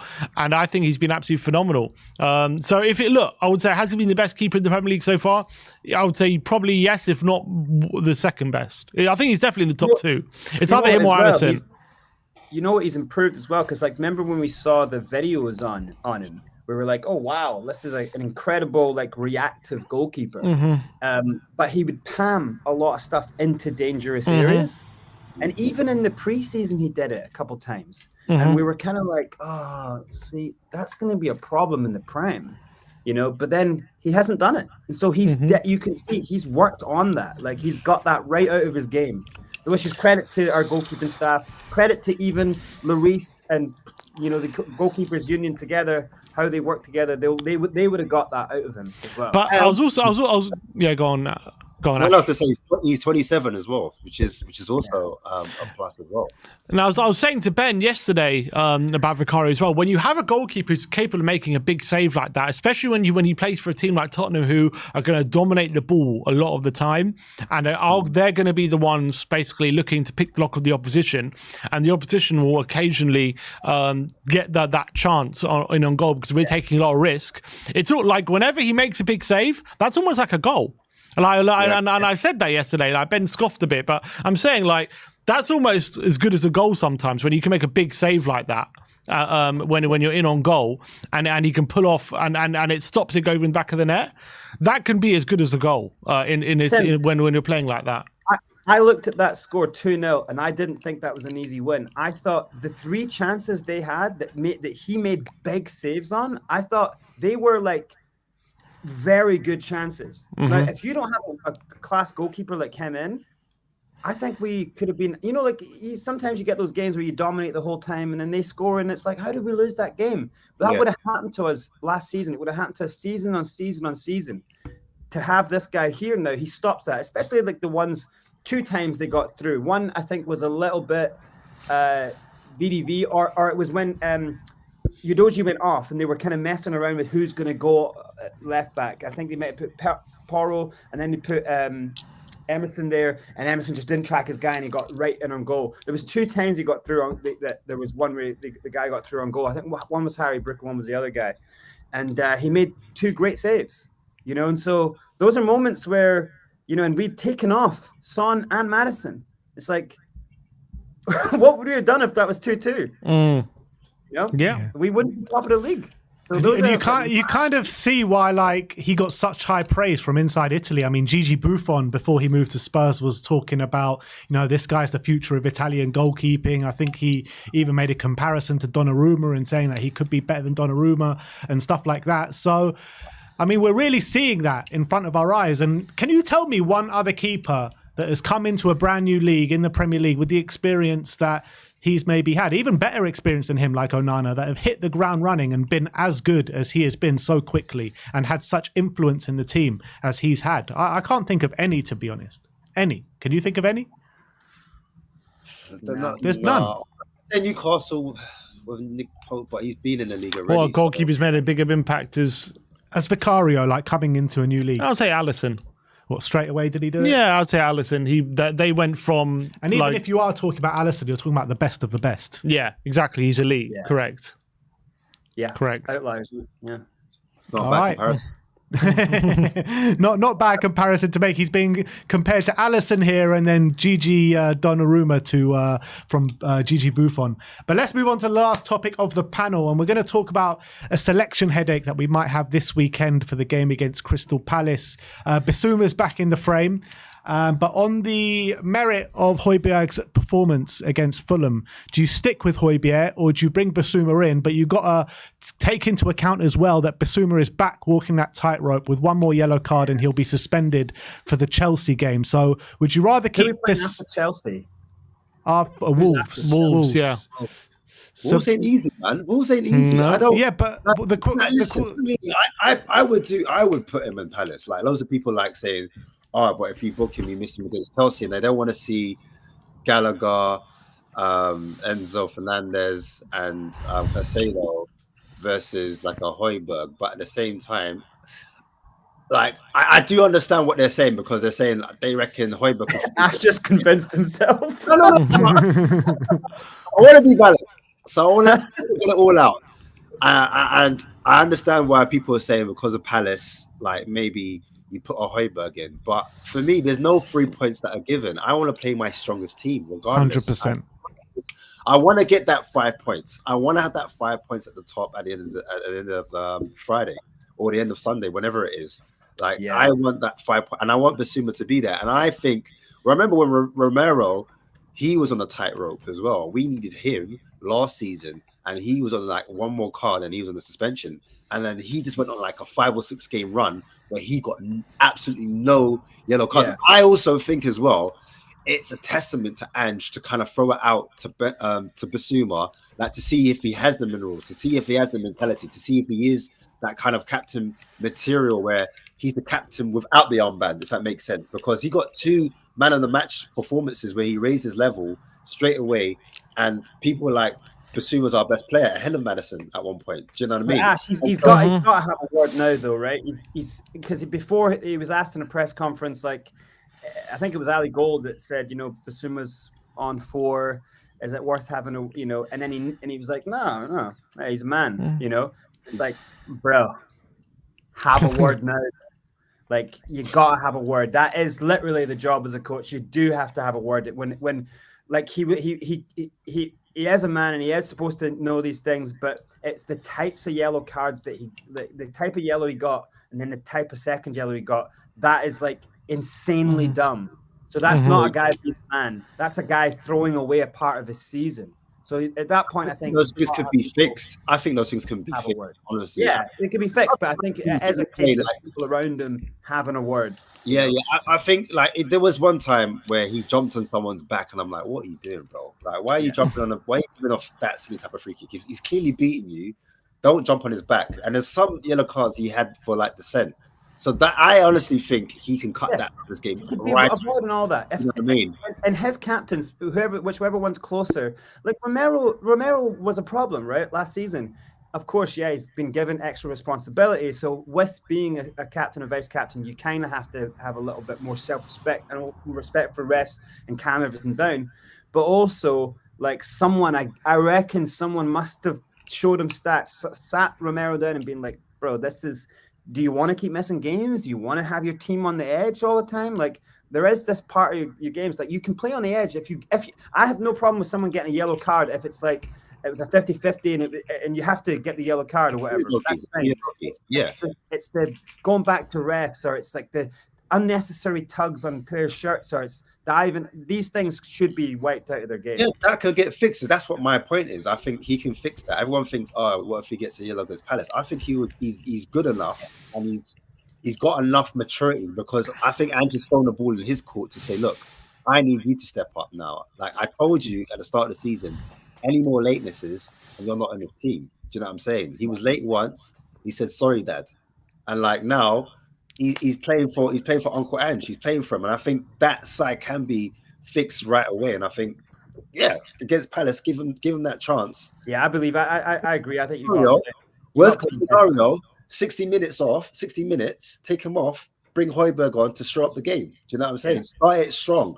Start the game as strong as possible, but then bring your Højbjerg on as you normally do. 30 minutes to go. Or maybe start Højbjerg in the 8.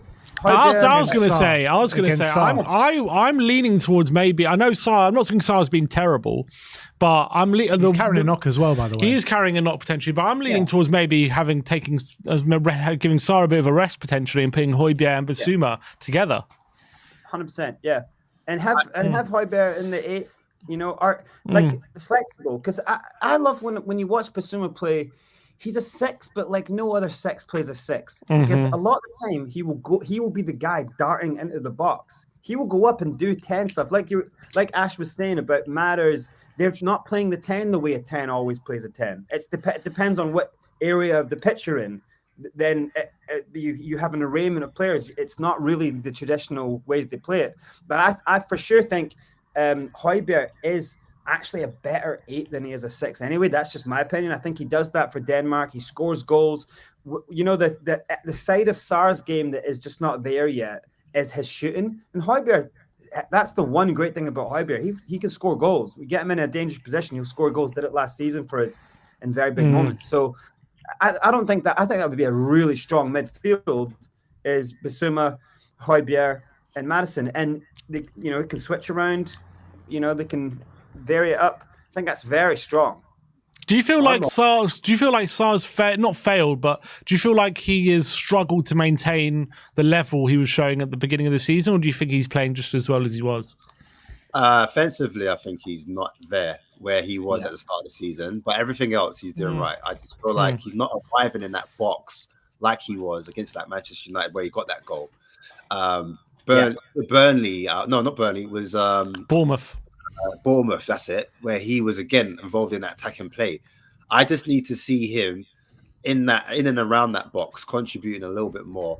He does take quite a few shots. I just feel like he needs to. He's a little bit rash with the shot. You can see he throws it. He moves too quick onto the shot. And he snatches it too much. Before he hits.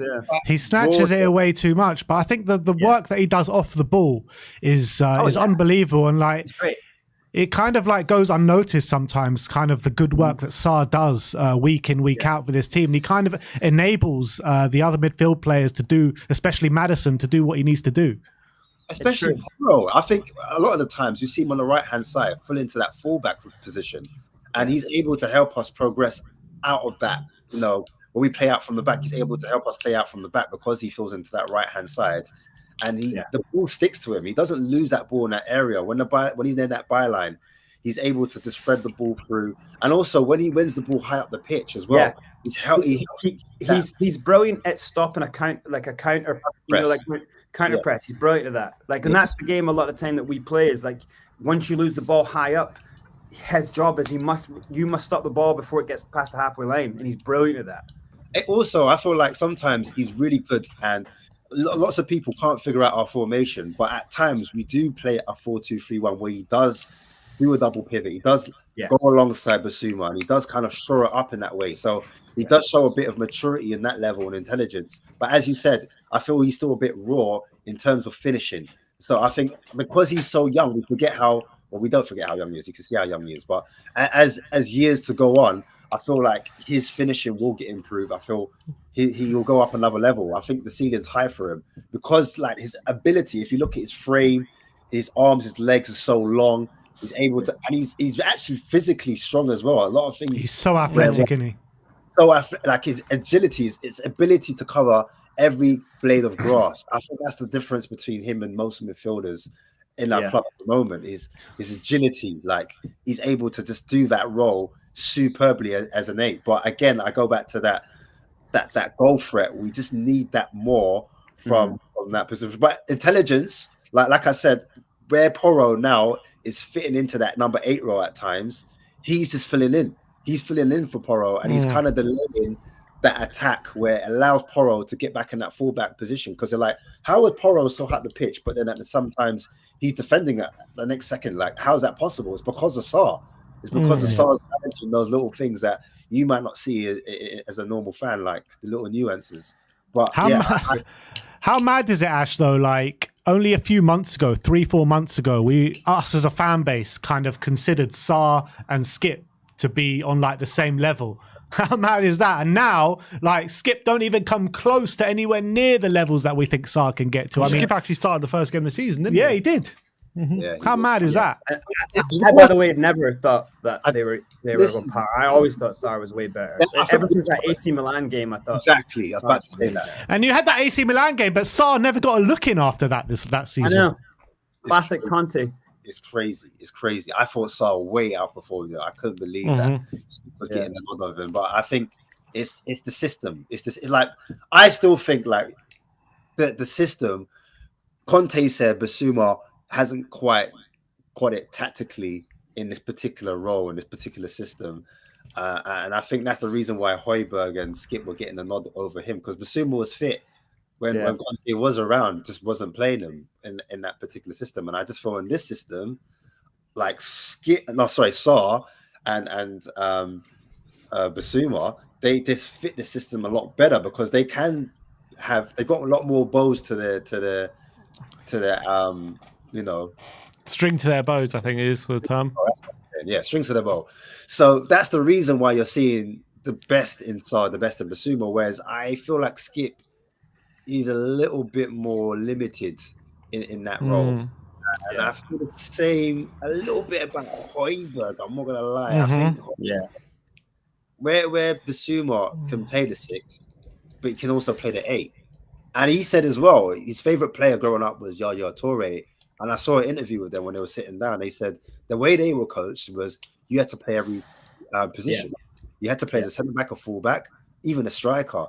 And I think that's the reason why everyone's like, what? A six is not allowed to do that. A defensive midfielder is not allowed to do that, but he's doing it. Because in the AND system, you need to be able to rotate. You need to be able to, if Maddison drops in that midfield role, then Basuma needs to vacate a little bit higher up to be where Basuma might have been. Do you know what I mean? Because you can't have 4 players sitting behind a low block. It makes no sense. How are we going to break them down? Do you know what I mean? So you need one of those players to step up in that role. And I think that's the reason why I would prefer to see a Basuma start. I don't think Ange really ever will go for if it's between Basuma or Højbjerg. I don't think and Basuma's fit, Ange would never go for Højbjerg over Basuma.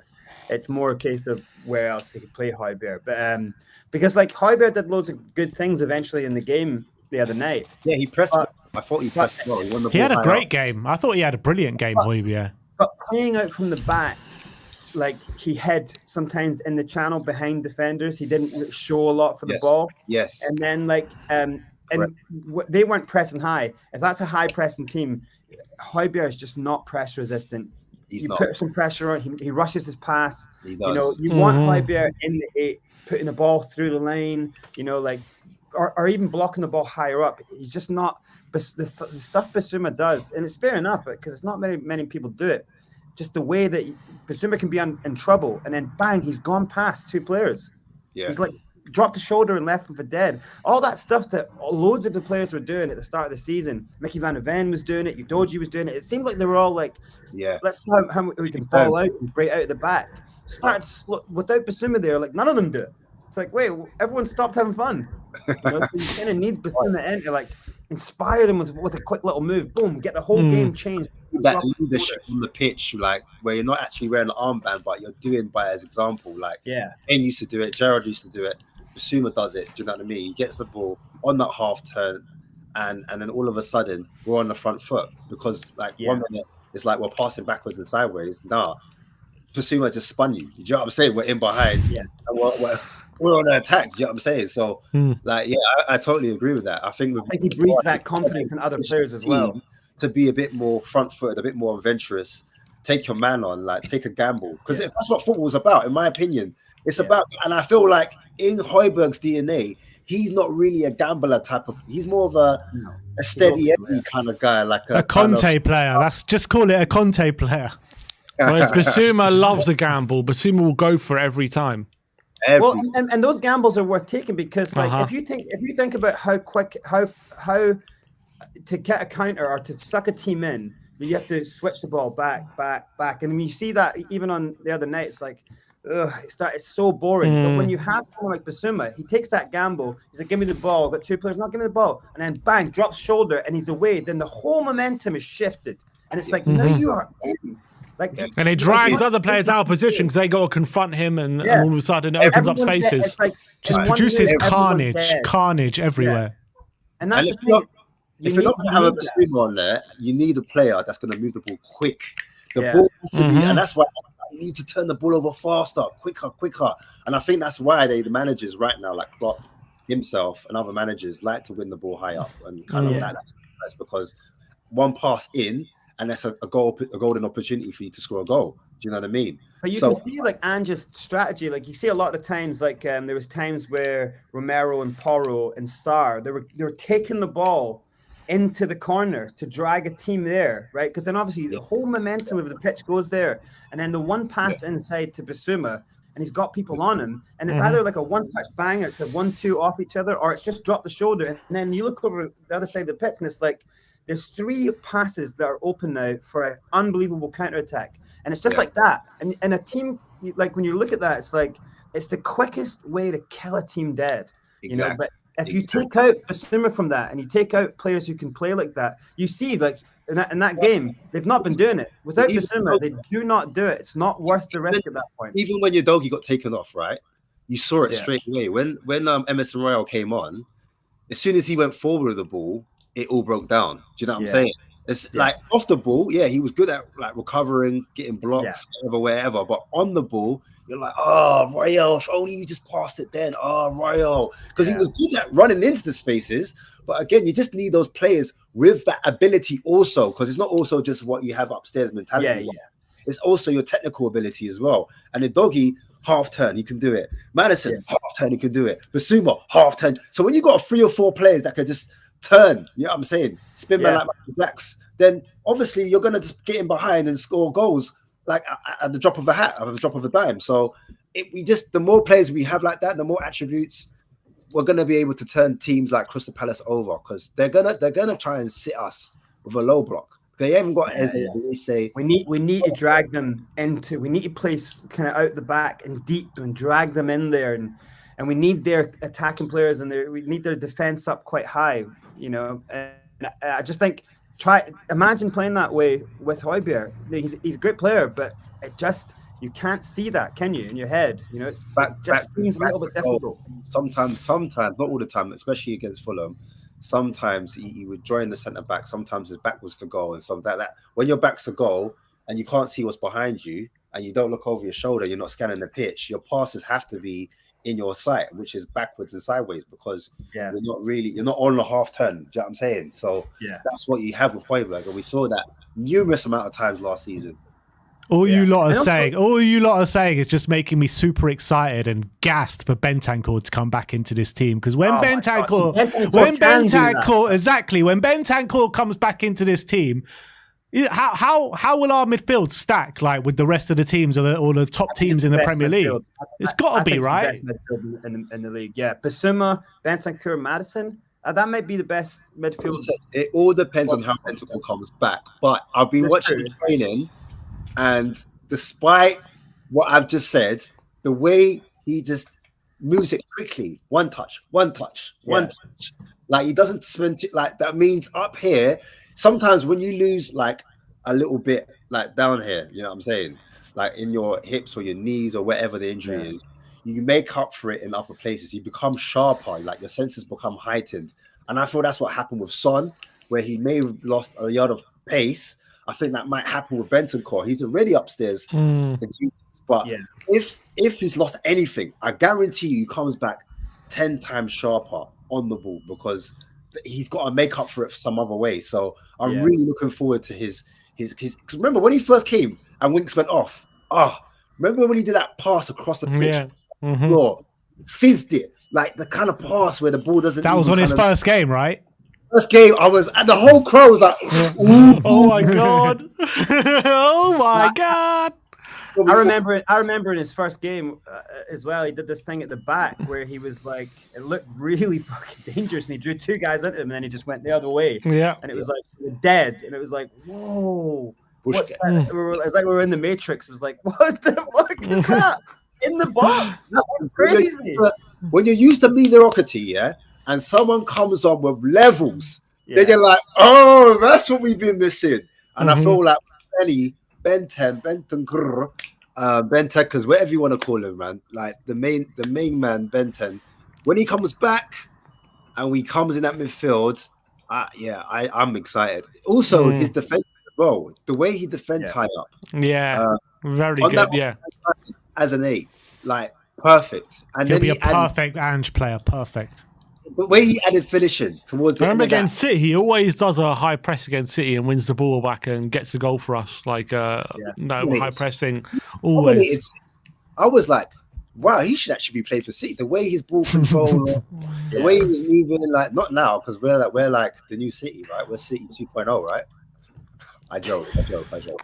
You're not joking, no. You're not joking, no. There's always a bit of truth in every joke, isn't there, Ash? Hey, listen, we get a couple wingers up top. I don't know. We get a couple wing forwards. I'm telling you, this team is cooking, and we get some depth. I know it's a lot, but just give us next summer. Anyway, I just think Bentancur coming back in can elevate that. You know that January bit where we need to have that second oomph, like where there's loads of games coming in thick and fast. Yeah. If he's fit and firing, because I think between December and January, he'll be getting like 20 minutes here, 15 minutes here. Do you know what I'm saying? We need him fit and firing for January. That's what we need him for. That's what I'm saying. So if we get him firing for January, that will help our league position 100%, and we can start dreaming maybe. Super chat here from Paul Lasky says, "Why not Basuma, Sarr, and Bentancur with Maddison pushed into the forward line? Could that work? Maddison where? False nine or what? Maybe on the wing? I think he's saying on the left. Yeah, maybe on the left. You know what? Everyone berated Southgate for putting Maddison on the left, by the way. Yeah, as I said, I think you lose a big part of his game out there on the left. You know what? No, but obviously he has assisted quite a bit from that left-hand side. But that's what about false nine? What about while Sonny's gone? Put Maddison as false nine. I wouldn't be mad at it. If Maddison was a false nine ahead of like a Richarlison. I'm just saying. That'd be interesting, wouldn't it? I mean, we've seen players before do it. I think Bruno's played their false nine before. I'm trying to think of other players who have done it, like a Maddison type of player. So maybe I really want Valise to be given a go in January. Give him a few starts in January and see how he does. Like, see what happens, yeah.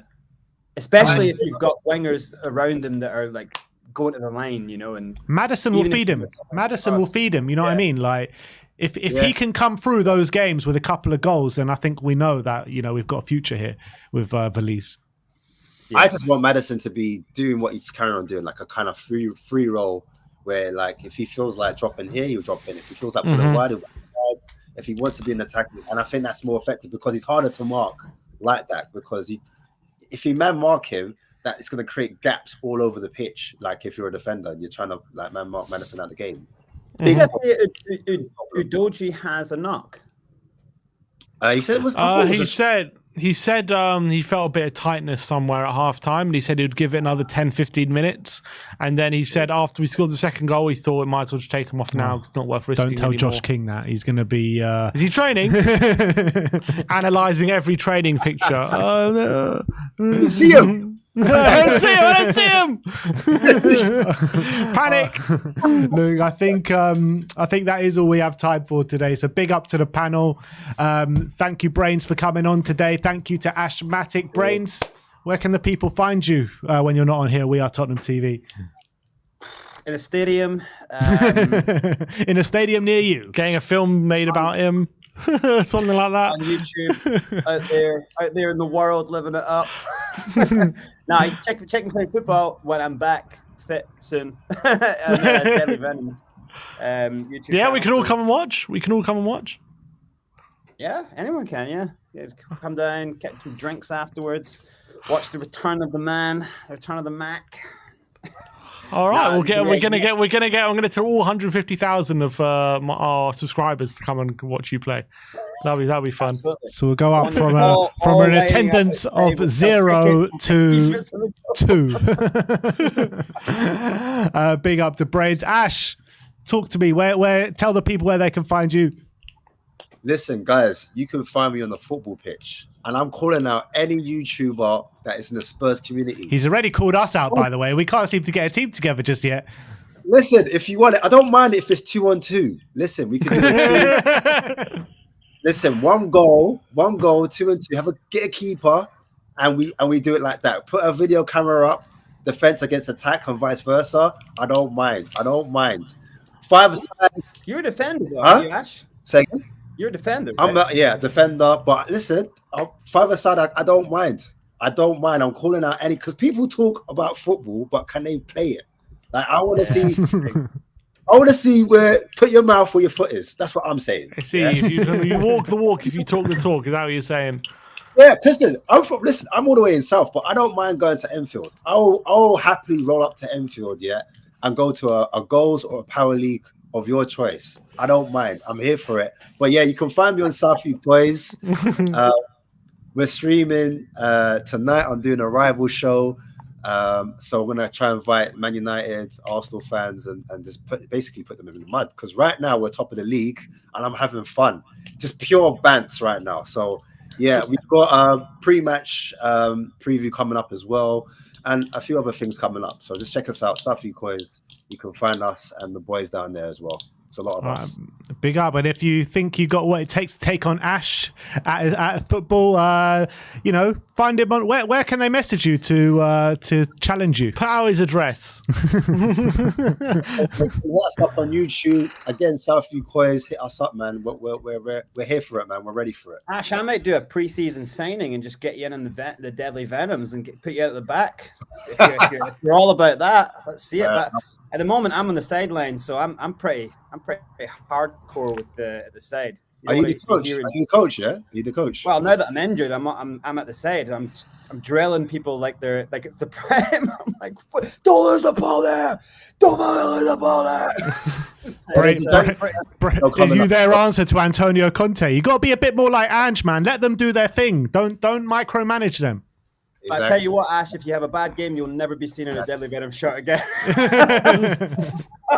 Even if it's one assist.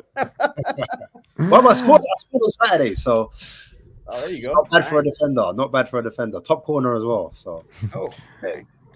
Big up to you guys. Thank you everyone in the chat for joining us today as well. A nice 2-hour panel for you to get your teeth bitten into. But see you all very soon. Like, subscribe and comment. And as always, come on you Spurs.